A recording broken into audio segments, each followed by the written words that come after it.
আসসালামু আলাইকুম everyone, families কিচেনে জানাই তোমাদের সবাইকে স্বাগত। তো বন্ধুরা, আজকে আমি একটা রেসিপি নিয়ে চলে এসেছি তোমাদের সামনে, সেটা হচ্ছে মালপোয়া। তো চলো শুরু করি ভিডিওটা। তো মালপোয়া বানানোর জন্য আমি নিয়ে নিয়েছি, এই দেখো, 1 কাপ সুজি। আমি আরো 1 কাপ সুজি নিয়ে নেব। যেহেতু এখন শীতকাল, তাই সবারই বাড়িতে বাড়িতে মালপোয়া, পিঠে এইসব রেসিপি হতেই থাকবে। তাই জন্য আমিও আজকে তোমাদের সামনে এই মালপোয়া রেসিপিটা শেয়ার করব। আমি এই দেখো আরেক কাপ সুজি নিয়ে নিয়েছি। আমি নিয়ে নিয়েছি 2 কাপ সুজি মোট। আর নিয়ে নিয়েছি 1 কাপ ময়দা। তোমরা যে কাপে সুজি নেবে সেই কাপের মাপ অনুযায়ী ময়দা নেবে, চিনি নেবে, সব সেই কাপের মাপ অনুযায়ী নেবে, তাহলে কি সবকিছু ঠিকঠাক হবে। আমি সেই কাপে নিয়ে নিয়েছি 1 কাপ চিনি। আমি 1.5 কাপ চিনি নেব, কারণ আমি 3 কাপ যেহেতু টোটাল দিয়েছি। কারণ 2 কাপ তোমার সুজি আর 1 কাপ ময়দা, তাই জন্য আমি টোটাল 1.5 কাপ চিনি নিয়েছি। এবার আমি সবগুলো উপকরণকে জল দিয়ে ভালোভাবে মিক্স করে নেব। আমি উষ্ণ গরম জল নিয়ে নিয়েছি। অল্প অল্প করে জল দেব আর সবগুলো উপকরণকে ভালোভাবে মিক্স করব।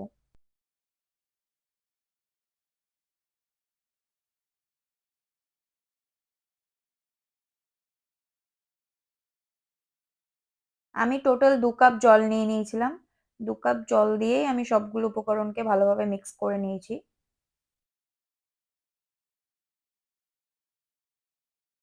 এই দেখো, আমার সবগুলো উপকরণ খুব ভালোভাবে মিক্স করা হয়ে গেছে। খুব সুন্দরভাবে মিক্স হয়ে গেছে উপকরণগুলো।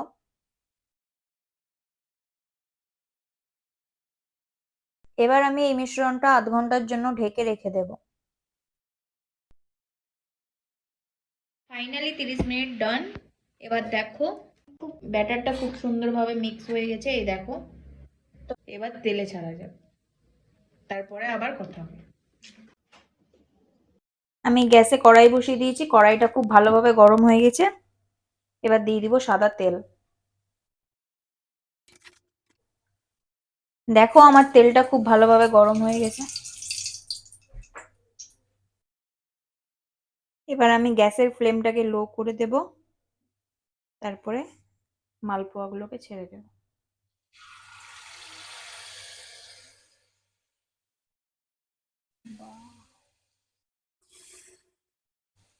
এইভাবে ওপর করে একটু তেলগুলো দিয়ে দিবে, তাহলে মালপোয়াগুলো ভালোভাবে ফুলবে। এই দেখো কত সুন্দর ফুলেছে মালপোয়াটা।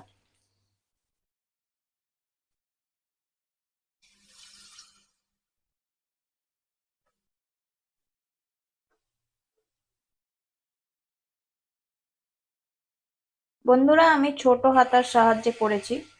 তোমরা যদি চাও তাহলে বড় হাতার সাহায্যেও তোমরা দেখো কত সুন্দরভাবে ফুলছে মালপোয়াগুলো।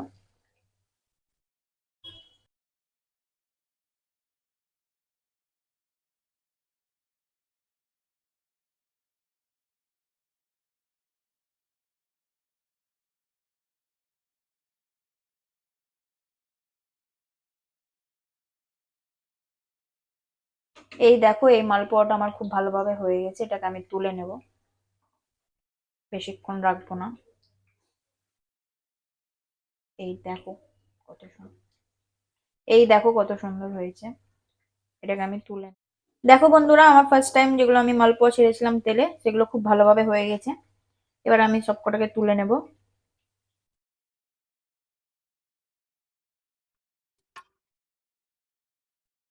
এবার আমি সবকটা মালপোয়াকে এক এক করে তেলে ভেজে নেব।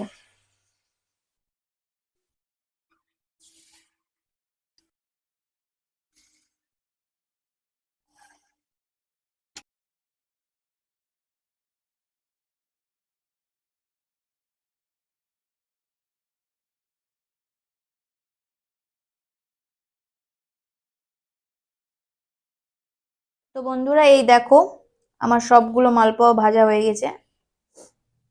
এই দেখো কত সুন্দর হয়েছে মালপোয়াগুলো। আমি ছোট ছোট শেপ দিয়েছি, তোমরা চাইলে বড়ও দিতে পারো, তোমাদের উপর ডিপেন্ড করে। তো ভিডিওটা আজকের মতো এই পর্যন্তই। যদি ভালো লেগে থাকে তাহলে একটা লাইক, কমেন্ট, সাবস্ক্রাইব করে দেবে আমার চ্যানেলটাকে। তো বন্ধুরা দেখা হবে আবার একটা রেসিপির সাথে।